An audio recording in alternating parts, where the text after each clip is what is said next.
पति पत्नी और वो। पति अभी नहा ही रहा था कि तभी फ़ोन पर मैसेज टोन बजी। पत्नी मोबाइल के पास ही खड़ी थी। उसका ध्यान फ़ोन की तरफ गया। उसने सहज ही फ़ोन उठाकर मैसेज पढ़ा। हाय, गुड मॉर्निंग डियर। इसी सोना का मैसेज था। पत्नी सोच में पड़ जाती है कि यह सोना कौन है। तब तक पति भी नहाकर बाहर आ चुका है। पत्नी उसे किसी सोना का मैसेज आया है बताती है। पति मुस्कुरा देता है, फ़ोन उठाकर उस मैसेज का रिप्लाई करता है, हाय सोना, हाउ आर यू, और अपने काम में लग जाता है। पत्नी इस रिप्लाई को भी पढ़ती है। अब हर पल पत्नी के दिमाग में यही विचार कौंधता रहता है कि यह सोना कौन है। शाम को पति घर आता है। पत्नी उससे पूछती है, यह सोना कौन है। पति जवाब में सिर्फ मुस्कुरा देता है और फिर से अपने काम में लग जाता है। 3-4 दिन बीत जाते हैं। उन विचारों ने अभी तक पत्नी का पीछा नहीं छोड़ा था और फिर से पति के मोबाइल पर एक बार सोना का मैसेज आता है, आज मिलोगी कि नहीं, तुम्हारी बहुत याद आ रही है। इस मैसेज ने आग में घी का काम किया। पत्नी का शक और भी ज़्यादा पक्का हो गया। बीच बीच में ऐसे मैसेज का आदान प्रदान होता रहता था और पत्नी के मन में शक की जड़ें और गहरी होती गई। पति पूछने पर भी जवाब में सिर्फ मुस्कुराता और कुछ नहीं कहता। यह शक गुस्सा बनकर तब ज्वालामुखी की तरफ फट पड़ता है जब एक दिन उसे अपने पति के जेब में फिल्म की 2 टिकटें मिलती है। पत्नी अपने पति से बहुत झगड़ती है।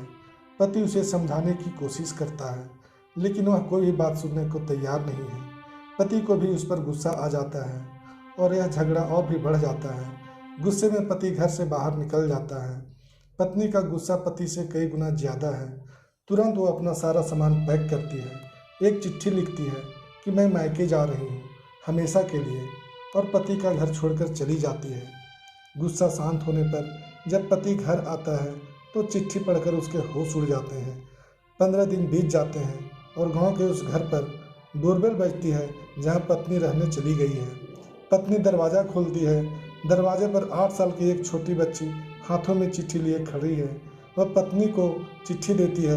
पत्नी चिट्ठी खोलकर पढ़ती है, डियर वाइफ, जिस सोना की वजह से हम दोनों में इतने झगड़े हुए और तुम हमारा घर छोड़कर चली गई, यह बच्ची जो अभी तुम्हारे सामने खड़ी है, यह वही सोना है। अनाथ आश्रम की एक प्यारी बच्ची, इसी के साथ मैं बातें करता था, फिल्में देखने जाता था। पहली बार जब तुमने सोना के बारे में पूछा था तो मैंने जानबूझकर तुम्हें नहीं बताया था। सोचा था थोड़ा मजाक करता हूँ, देखता हूँ तुम कैसे रिएक्ट करती हो, लेकिन मैंने यह कभी नहीं सोचा था कि तुम्हारा शक इतना बढ़ जाएगा कि तुम घर ही छोड़ दोगी। हाँ, सबसे ज़रूरी बात यह कि सोना किसी और की नहीं बल्कि तुम्हारी ही बेटी है। रुको, अपने आप को संभालो और आगे की बात ध्यान से पढ़ो। हमारी शादी के 3 साल पहले की बात है। तुम अपने कॉलेज के लास्ट ईयर में थी। तुम्हारे प्रोफेसर ने नोट्स लेने के बहाने तुम्हें बुलाया था और तुम्हें चाय में नशीली दवा खिलाकर न करने वाला काम किया था। इसमें तुम्हारी कोई गलती नहीं थी, लेकिन कुदरत ने अपना काम किया और तुम्हारे पेट में इस सोना को डाल दिया।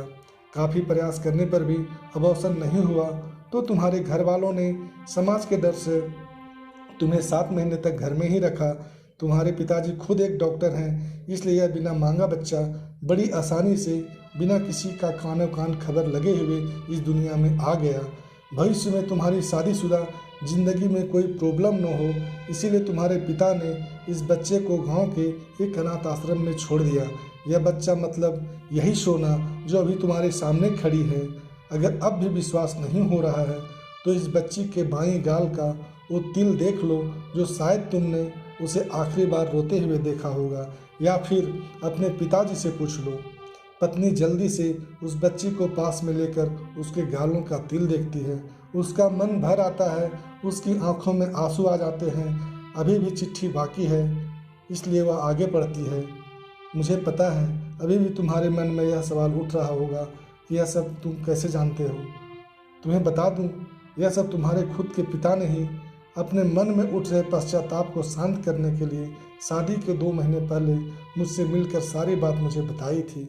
उन्होंने यह भी कहा था कि अगर मैं चाहूँ तो शादी से इनकार कर सकता हूँ। मैंने तो स्वीकार किया क्योंकि इस पूरी घटना में तुम्हारी कोई भी गलती नहीं थी और हमारी शादी हो गई। तुमने मुझे बहुत प्यार दिया, लेकिन तुम्हारे पिता से सोना के बारे में जानने के बाद मैं उसे मिले बिना नहीं रह पाया। मैं बीच बीच में उससे मिलता था। उससे मिलना, उसके साथ साथ समय बिताना मुझे अच्छा लगता था। कितनी प्यारी बच्ची बिना किसी गलती के क्यों सज़ा भुगते, बस इसीलिए मैं उसे थोड़ी सी खुशी देने की कोशिश करता था। बस मुझे इतना ही कहना था। अब अगर तुम फिर से अपने घर आकर मेरे साथ रहना चाहो तो अभी गैलरी में आ जाओ। तुम्हारा और सिर्फ तुम्हारा डियर पति। बिना एक क्षण भी देरी के पत्नी दौड़कर गैलरी में पहुंची और पति से लिपटकर पश्चाताप करने लगी। उसकी आंखों से अश्रुधारा बह रहे थे। धन्यवाद।